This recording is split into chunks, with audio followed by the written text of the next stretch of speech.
Salam, hər vaxtınız xeyir olsun. Biokimiyadan belə bir sualın izahını sizinlə paylaşmaq istəyirəm.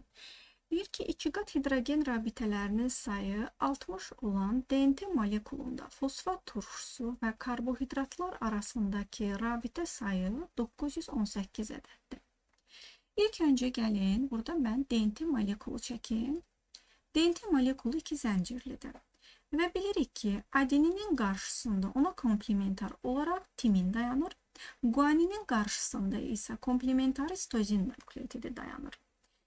Bunlar arasında hidrogen rabitəsi, adenin və timin arasında 2 ədəd hidrogen rabitəsi var. Guanin və sitozin arasında isə 3 ədəd hidrogen rabitəsi var. Bizdən əgər qat olaraq soruşsa, məsələn, tutaq ki, adenin və timin arasında bir ədəd 2 qat rabitədir.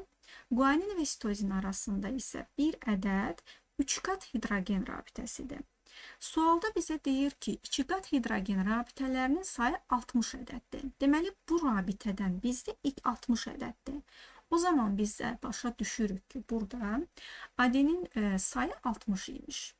O zaman timinin də sayı 60'dır. Yazıram, adenin bərabərdir 60, timin bərabərdir 60'ın. Digər tərəfdən hər bir azot əsası özünün karbohidratına birləşib, karbohidratı da fosfat turşusu qalıqına birləşib.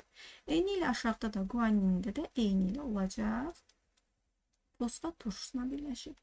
Bu fosfat turşusu ilə karbohidrat arasında nukleotidin özünün bir ədəd rabitəsi var. Əgər n qədər nukleotid varsa DNT molekulunda, n qədər də karbohidratı ilə, özünün karbohidratı ilə fosfat turşusu arasında n qədər rabitə var. Üzərinə gəlirik, bir də həmin karbohidratın özündən aşağıda yerləşən nukleotidin ortofosfat turşusu ilə əmələ gətirdiyi bir rabitə var. Əgər o zaman nukleotidləri biz n ilə işarə etmişiksə, n çıxılsın 2 sayda da bunlar arasında rabitə var. Toplayırıq. N çıxılsın 2 bərabərdir 2n çıxılsın 2 sayda nukleotidlər arasında karbohidrat və ortofosfat turşusu arası rabitə var.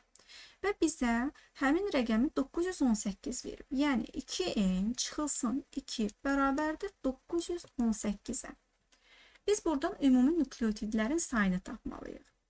2n bərabərdir 920-yə, n bərabərdir 460-a. Deməli, DNT-nin molekulunda 460 nukleotid var imiş. Bu 460 nukleotidin 120-si, yəni adenin və timinin cəmi 120 ədəddir. 460 çıxılsın 120 bərabərdir 340 ədəd guanin və sitozin var imiş. 340-ı bu iki nukleotid arasında bölsək 170 guanindir, 170 sitozin nukleotididir. İndi bizə deyir ki, 4 rabitə əmələ gətirən nukleotidlərin maksimum sayı neçə olar? Biz bilirik ki, 4 rabitəni əmələ gətirən nukleotidlər, əgər adenin nukleotidi zəncirin başında və yaxud sonunda gələrsə, o zaman 3 rabitə əmələ gətirir. Yəni, adenin və timin minimum 3 rabitə, əgər zəncirin, molekulun ortasında gələrsə, 4 ədəd rabitənin əmələ gəlməsində iştirak eləyər. O zaman minimum 3, maksimum 4 adenin. Adenin və timinin minimum 3, maksimum 4 rabitə əmələ gətirir. Guanin və sitozin isə zəncirin molekulun əvvəlində və yaxud sonunda əmələ gələrsə, bu zaman minimum 4 rabitə, maksimum 5 rabitə əmələ gətirir. Baxın, 3 bu qarşısındakı hidrogen rabitələri, bir ədəd özünün yuxarıdan birləşdiyi, karbohidrata birləşdiyi rabitə, yəni minimum 4 ədəddir. Çünki bu zəncirin molekulun sonunda qeyd etmişəm mən. Əgər ortada olsaydı, o zaman həm özündən sondakına, həm də özündən yuxarıdakı ilə bir rabitə əmələ gətirəcəkdir və maksimum 5 rabitə edəcəkdir. İndi bizdən nukleotidlərin maksimum sayını soruşur. Deməli, bu nukleotidin maksimum sayı dediyinə görə 120 adenin və timin nukleotidi var. Guanin və sitozin isə ikisi birlikdə 340 ədəddir. Maksimum rabitə əmələ gətirdiyinə görə, əgər biz guanin və sitozinləri orta hissəyə qoysaq, o zaman onlar maksimum 5 rabitə əmələ gətirər. Deməli, bu uyğun gəlmir.